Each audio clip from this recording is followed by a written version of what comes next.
Let's get into it. You start us out. So in chapters 1 and 2, this is kind of the famous celestial bet. Yeah. Where God and Hasatan, the Satan, he's back from back from numbers. Numbers. He's done with donkeys. But he's still an ass. Like, sorry. So they're wandering around, and Satan is like, makes a bet with God that that Job will not curse him if tempted. God kind of points Job out as his faithful servant. Look at that Job. Look how he's great good. he is. Which already makes me think, like, since God points out someone who is not necessarily religious, that's interesting for us. Oh, that is interesting. Yeah, no, that the one he picks out as the paradigm, as the paragon of faith. I thought about that. Yeah. The wisdom literature is already pushing us. Oh, yeah. It twists your mind from the very start. I love it. Picks out Job, and Satan is like, yeah, he's not going to curse you, because look, you've given him a plum life. You know? He's got great kids, look at all of his sheep, nice wife, good house. Yeah, why would he curse you? Yeah, but if you took all those things away, in an instant, he will turn on you.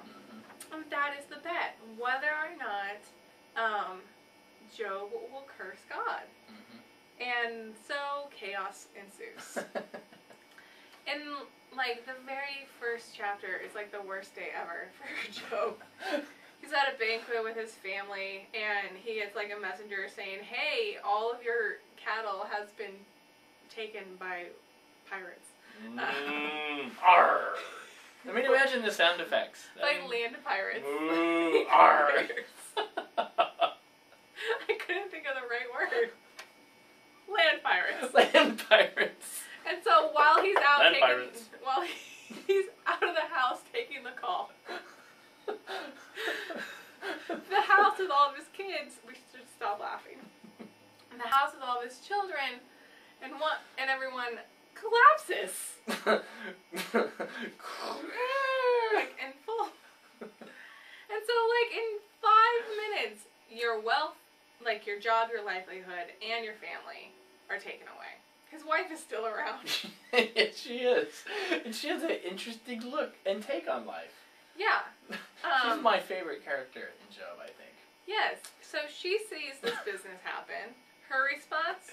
Curse God and die. Will you like, just do it no, already? no, I won't. You know, Yeah. I'm sure there's a reason for all of this. Yeah. He's like, will you just curse God and die already? It's I know. Beautiful. I love it. Do a favor for us all. Get rid of yourself. And so Job really kind of starts off with a bang. Yeah.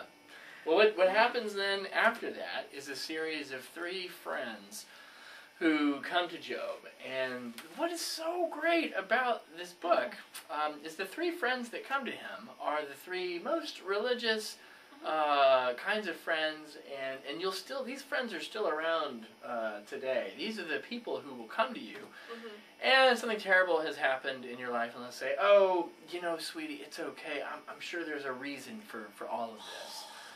Worst thing ever to say to someone who's suffering. Even if you mean well, please don't say that. Say nothing. That would be better than, I'm sure there's a reason, or, you know... God has a plan for this. And their favorite in all of this, once they try that and it doesn't work, they try something a little bit harder, but they say, you know, Job, it's probably you. I mean, have you considered that? You've probably done something, because we know. And they spit out the orthodoxy, or the standard religious party line, which is God rewards good people and God punishes the bad.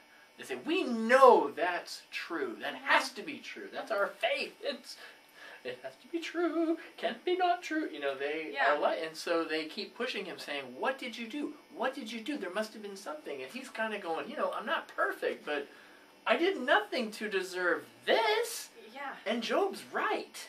He really is. And the three friends are the troubling ones. In fact, they push him so far that Job himself, and this is astounding. Job is this moment where he questions the entire religious orthodoxy. And even, if we were to read this in a religious context in a church today, there would be people who would be, if they were listening, would be just really uncomfortable with this.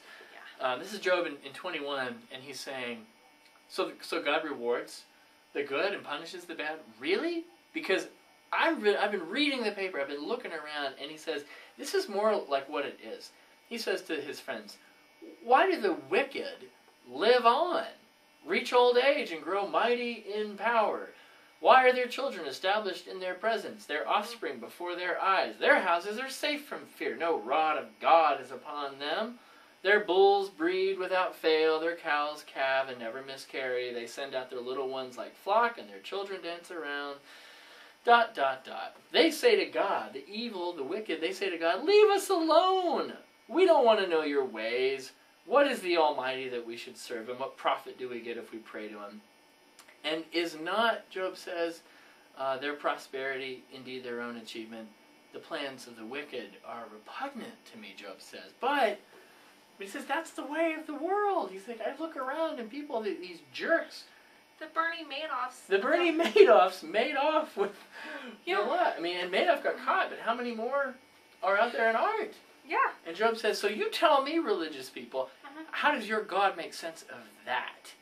Yeah. That is a real question. Why are there droughts in Africa? Yes. Where it's not even a human thing, where God just needs to have it rain, and he doesn't.